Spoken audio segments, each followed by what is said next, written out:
દેખો ગાઈસ, મારો આ ફર્સ્ટ વ્લોગ છે અને ફર્સ્ટ વ્લોગની શરૂઆત હું કંઈ આ રીતે કરું છું. મારા હસબન્ડ ગાજર છીણે છે. જરા મુખડા દિખાઓ.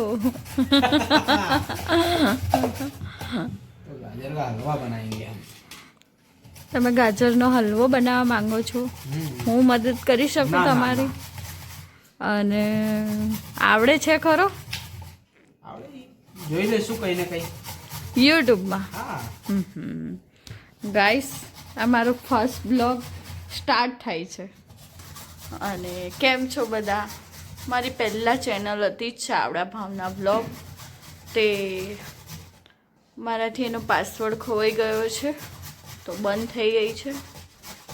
અને મને માથું દુખે છે, તો હું વિક્સ લગાવી છે. કંઈ ગમતું નથી આજે. અને આપણો પહેલો વ્લોગ રાત્રે સ્ટાર્ટ થાય છે, એ બી 8:30ની વચ્ચે. અને આ કહે છે કે હું ગાજરનો હલવો બનાવું. મેં કીધું ચલો આજથી જ શરૂઆત કરી દઈએ. શું કેવું? જી જી જી. આ બ્લોગ ગુજરાતીમાં બને છે, પેલા હતા હિન્દી. અચ્છા, એવું છે. ઓકે, તો રેડી.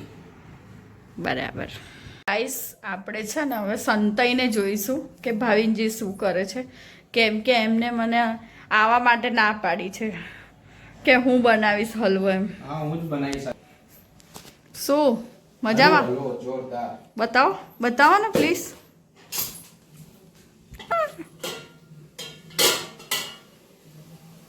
આ તો બધો ધુમાડો જ આવી ગયો કેમેરામાં. દેખો, હલવો ડ્રાયફ્રૂટ છે કે નહીં? છે ને ડ્રાયફ્રૂટ. બરાબર. ડ્રાયફ્રૂટ છે, ઇલાયચી છે, માવો છે.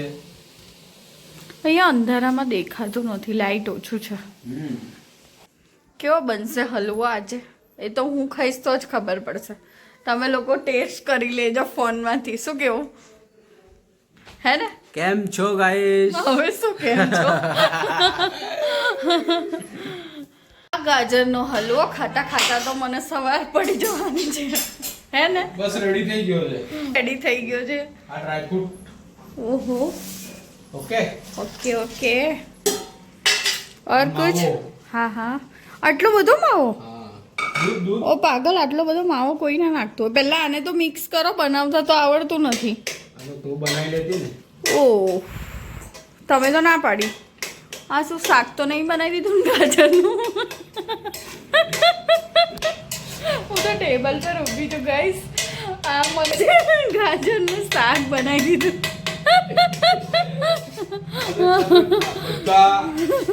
જેટલા બી મારા સબસ્ક્રાઇબર બધા સબસ્ક્રાઇબ કરજો એમ કહો પહેલા. અત્યારે તો કોઈ જ નહીં સબસ્ક્રાઇબર. સબસ્ક્રાઇબ કરજો ને પછી આવજો મારા તે હલવો ખાવા. એને જ મળશે. મને તો શાક લાગે છે ગાજરનું.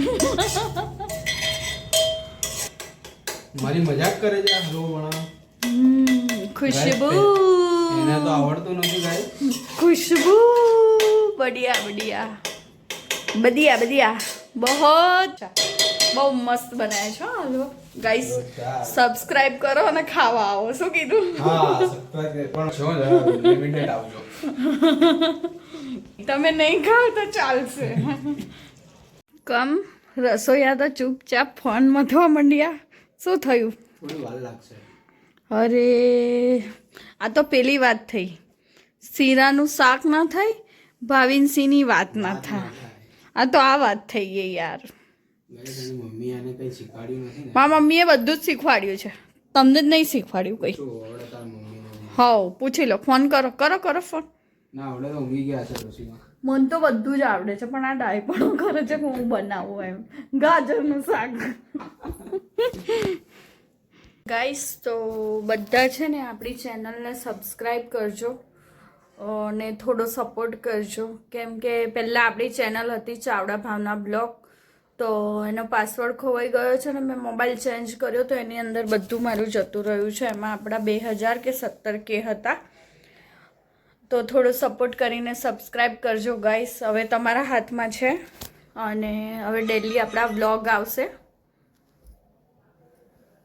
ઠંડી પૂરી થઈ ગઈ પણ મેં કેટલી વાર કીધું છે કે મને સ્વેટર લઈ આલો.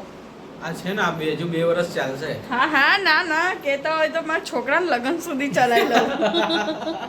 ચલાવી લઉં એટલા હા સુધી. ચલાવી લે એટલા પૈસા પડશે મને. હા જો હજુ સુધી મારું સ્વેટર નવું આવ્યું નથી.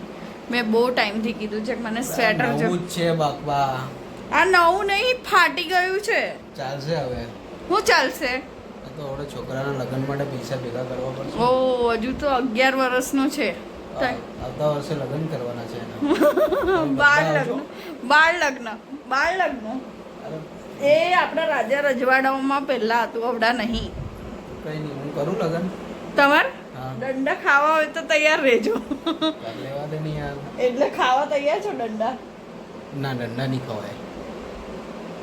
તો જેલમાં પુરાઈ દઈશ જેલમાં. સારું નથી કરવું. તારી જોડે જ કરવાના હતા પણ ના એક જ વાર લગન. તો આપણે હવે આવી ગયો છે ગાજરનો હલવો અને હું તો કહીશ ગાજરનું શાક.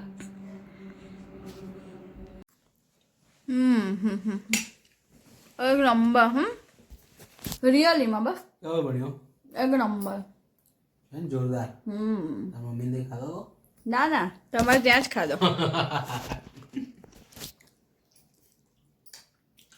કેવો લાગે તમને? એક નંબર. સાચું બોલો જાતે બનાવ્યો એટલે? સાચું કહું જોરદાર બન્યો. મને બી બહુ જ ભાવ્યો ગાઈસ. તમારે પણ હલવો ખાવો હોય તો સબસ્ક્રાઈબ કરો અને આવી જાઓ.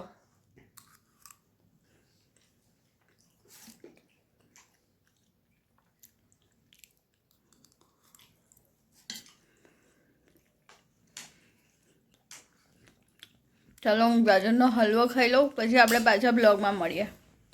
હવે સિપાહીઓ જેને પણ આ હલવો બનાવ્યો છે એને મારી પાસે પેશ કરો. हाँ बोलिए. आपके हाथ काटने पड़ेंगे. नहीं मत खाओ आप. ले लो इससे पहले गाजर का हलवा. एक number. Thank you. So welcome. और भी बनाते रहना. नहीं ये तो देश में पूरा लेके आई थी तो हम बना बना के इसको खिला रहे हैं. બહુ સારું. હવે ચલો ગાઈસ તો આપણે છે ને આજનો બ્લોગ અહીં એન્ડ કરીએ છીએ કેમ કે મેં થોડો 1-2 મિનિટનો જ બ્લોગ બનાવ્યો હતો અને મારો ફર્સ્ટ બ્લોગ છે એટલા માટે. બધા સબસ્ક્રાઈબ કરજો. શું કીધું ભાવિનજી? બધાને કહી દો સબસ્ક્રાઈબ કરે. બધા સબસ્ક્રાઇબ કરજો ને ગાજરનો હલવો થોડો મૂક્યો છે આવી જજો. બધાને જય માતાજી અને ગુડ નાઇટ.